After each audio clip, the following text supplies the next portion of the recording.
নমস্কার বন্ধুরা, বাড়িতে এক বাটি ছোলার ডাল আর একটা বাঁধাকপি থাকলেই কিন্তু খাওয়া হয়ে যাবে। সীমাস স্মল কিচেনে আপনাদের সবাইকে স্বাগত জানাচ্ছি। এই বাঁধাকপির ঘন্টটা কিন্তু রুটি, ভাত, পরোটা, নান সব কিছুর সাথেই ভালো লাগবে। আশা করছি রেসিপিটি আপনাদের খুবই ভালো লাগবে। আর ডালগুলো একদম সিদ্ধ হয়ে যায় অথচ ভাঙে না কিভাবে, তারও পদ্ধতি আমি দেখাবো। রেসিপিটা স্কিপ না করে পুরো ভিডিওটা দেখার জন্য অনুরোধ রইল। আমি এখানে একটা মিডিয়াম সাইজের বাঁধাকপিকে ঝিরিঝিরি করে কেটে নিয়েছি। বাঁধাকপি কিন্তু যত ঝিরিঝিরি করে কাটবেন তত মিশবে ভালো আর খেতেও ভালো হয়। আর সাথে দুটো মিডিয়াম সাইজের আলু ডুমো করে কেটে নিয়েছি। আর এক বাটি ছোলার ডাল নিয়েছি। ডালটা আমি রাতে ভিজিয়ে রেখেছিলাম। আপনারা যদি সকালে রান্না করেন তাহলে রাতে ভিজিয়ে রাখবেন, আর যদি রাতে রান্না করেন সকালে ভিজিয়ে রাখলেই হয়ে যাবে। ছোলার ডাল অনেকক্ষণ ভিজিয়ে রেখে সিদ্ধ করলে সিদ্ধটা খুব ভালো হয়। আমি কুকারে দিয়ে দিলাম, তারপর এক বাটির মতো জল দিয়ে সামান্য পরিমাণে নুন দিয়ে দিলাম। ডালটা জাস্ট ডুবে যাবে ওইভাবে করে জল দিয়ে একটা সিটি দিয়ে নামিয়ে ঠান্ডা করে নেব। এদিকে কড়াই বসিয়েছি। কড়াইতে আমি 4 চামচ মতো রিফাইন্ড অয়েল দিয়ে দিলাম। আপনারা ইচ্ছা করলে সরষের তেল দিয়েও বানাতে পারবেন। 1 চামচ জিরা আর 1 চামচ মৌরি দিয়ে দিলাম, আর সাথে দুটো তেজপাতা দিয়ে দিলাম। এখন আলুগুলোকে আমি হালকা লাল লাল করে একটু ভেজে নেব। মিডিয়াম আঁচে রেখে 2 থেকে 3 মিনিটের মতো ভাজলেই হয়ে যাবে। আপনারা ইচ্ছা করলে আগেও আলুগুলো ভেজে উঠিয়ে রাখতে পারেন। আলুগুলো মোটামুটি ভাজা হয়ে গেছে, একটু লালও হয়ে আসছে।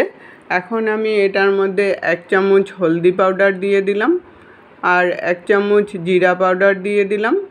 তারপর সামান্য পরিমাণে জল দিয়ে মশলাটাকে একটু কষিয়ে নেব যতক্ষণ না তেল ওপরে চলে আসে। মশলাটা আমি 2 থেকে 3 মিনিটের মতো ভাজা করে নিয়েছি, তেলটা উপরে চলে আসছে। এখন আমি বাঁধাকপিগুলোকে দিয়ে দিচ্ছি।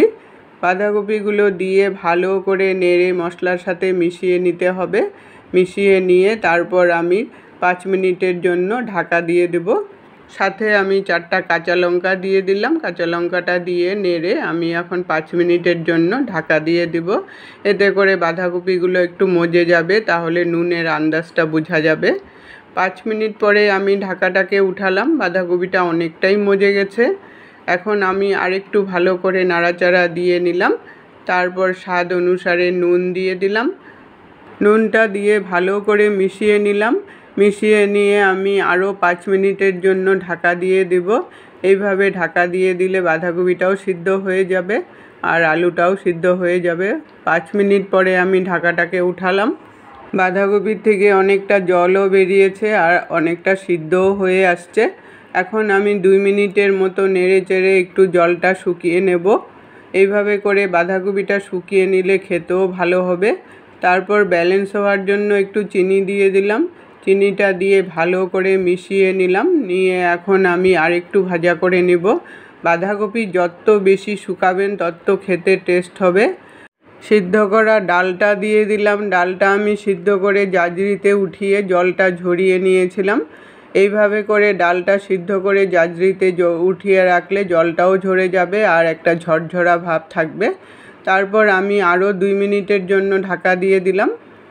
2 মিনিট পরে ঢাকাটাকে উঠিয়ে এখন একটু ভাজা ভাজা করে নেব।